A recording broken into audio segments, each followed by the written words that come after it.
سلامونه ملګرو د شاهین افریدي نه کپتانی اغشتو نه پس ور بابر اعظم ته کپتانی ورکولو نه بعد پاکستان کرکټ بورډ یو پریس ریلیز د شاهین افریدي په نوم باندې جاری کړی دی چې هغې نه شاهین افریدي خبر هم نه دی. شاهین افریدي په دغه پریس ریلیز باندې خپل رد عمل هم شو کړی دی. پریس ریلیز در سره هم په دې ویډیو کې شریک کوم. د شاهین افریدي پر رد عمل باندې هم خبره کوو خو هغې نه مخکې د بابر اعظم او د شاهین افریدي ترمنځ د اختلافات شته که نه په دې باندې لږه خبره کوو. د شاهین افریدي او د بابر اعظم ترمنځ اختلافات خو ځکه لږ ډېر شته دی چې شاهین افریدي خو چې کوم ټویټر د هغه چې کوم پروفایل هغه کې چې کومه د هغه بایو وه د سایا کارپوریشن دا د بابر اعظم یو قسم له فاونډیشن دی چې هغه د خپل نوم نه د خپل پروفایل نه د سایا کارپوریشن نوم شاهین افریدي ختم کړو. نو مطلب بابر اعظم سره لږ ډېر ډبه دعوې به راغلي چې د هغه د کارپوریشن نوم د خپل پروفایل نه د خپل بایو نه ختم کړو. نو مطلب دا دی چې دوو ترمنځ بس اختلافات وي خو اختلافات دومره ډیپلی نه ځي چې هغه پاکستان کرکټ ټیم له نقصان ورکړي. او شاهین افریدي پښتون دی دومره به داسې به کوي نه چې له قسم له په ټیم کې ګروپ بندي وکړي. دا خو شاهین افریدي obviously ښکاره خبره ده چې دغه پرورش په داسې نه وي شوي چې د خپل مقصد دپاره د پاکستان کرکټ ټیم خراب کړي یا د خپل کپتانۍ جوړولو دپاره بابر اعظم سره دوکه وکړي. دا خو د پښتنو په وینه کې خیر شته دی نه. اوس په خبرو کو دغه پریس ریلیز سره چې کله کپتان چین شو نو پی سی بی یو پریس ریلیز جاری کو هغې کې د بابر اعظم سټیټمنټ هم شامل کو. پریس ریلیز سی خو بس یو سټیټمنټ څنګه چې د اخبار لم یو قسم له پریس ریلیز ته ویلی شي. نو پی سی بی خپل د ډپارټمنټ چې کوم پریس ریلیز وایي کې د شاهین افریدي سټیټمنټ او د بابر اعظم سټیټمنټ دغه کو. نو شاهین افریدي چې کوم سټیټمنټ وایي داسې لیکلی چې هغې نه شاهین افریدي خبر نه دی او دا بیان اړو ما جاری کړی نه. ټولو نه پیله بیان وورئ.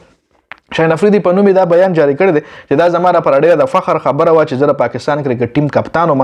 دا به زما لپاره همیشه ماله به یادي. دا به یو قسم له زما یو ډېره غټه میموري ده او ایز ا ټیم پلیر دا زما ډیوټي ده چې زه به د خپل کپتان بابر اعظم سپورټ کوم. ما د هغه کپتانۍ کې ډېره زیاته لوبه کړې ده. زما هغه سره هېڅ قسم څه مسله نشته دی او د هغه زه ریسپیکټ کوم د هغه زه عزت کوم. زه به وایي کوشش کوم چې د هغه سره په مطلب هغه مدد وکړم په میدان کې په انفیلډ باندې په کرکټ ګراوند کې زه د هغه مدد وکړم. زموږ مقصد د دواړو یو دی د بابر اعظم مقصد هم یو دی د ما هم د دواړو مقصد سیم دی. موږ غواړو چې د پاکستان مدد وکړو او د پاکستان ټیم د دنیا بیسټ ټیم جوړ کړو. جی دا شاهین افریدي په نوم باندې پریس ریلیز جاری شوی دی چې دې نه شاهین افریدي خبر هم نه ده ځکه شاهین افریدي دا وخت په ابټاباد کاکول کیمپ کې دی. هغه خپل ټریننګ باندې دی ټریننګ باندې ټوله ورځ دومره هارډ ټریننګ کوي سر روجه هم ده چې هغه وایي بیګا مطلب څه ټایم مونځ یا تراویح کړي یا نه کړي هغه وایي اودو جی سهار چې پاسېدو پېشمني ته نو هغه دا پریس ریلیز وکتو. پریس ریلیز کتلو نه پس هغه وایي ډېر زیات غوسه هم شو چې دا خبرې خو ما کړي نه دي نو څنګه پاکستان کرکټ بورډ زما په نوم باندې داسې خبرې جاری کوي. په دې باندې شاهین افریدي هغه ټایم د غوسې نه ووي چې زه په دې باندې خپله یو پریس کانفرنس هم کوم او زه به دا سټیټمنټ جاری کوم چې دا سټیټمنټ ما نه دی کړی او زما چې کوم خپل سټیټمنټ دی زما چې کوم بیان دی دا واورئ. دا خو شاهین افریدي هغه ټایم کې ویلي دي خو داسې شاهین افریدي هرګز نشي کولی. که چېرې شاهین افریدي داسې کوي نو پاکستان کرکټ بورډ سره بیا تعلقات خرابېږي او بورډ سره چې د کلاړي تعلق خراب شي نو هغه د ټیم نه هم ختم شي. داسې ډېر کلاړیان دي چې د بورډ تر تعلق ختمېدو په وجه باندې ای د ټیم نه ختم شوي دي بیخي د هغوی نوم او نشان ورک شوی دی. نو شاهین افریدي خو خیار دی د شاهد افریدي زوم دی. شاهد افریدي به هم مشوره ورکوي ورور هم خو خیار دی. ریاض افریدي هم انټرنیشنل کلاړي پاتې شوی دی.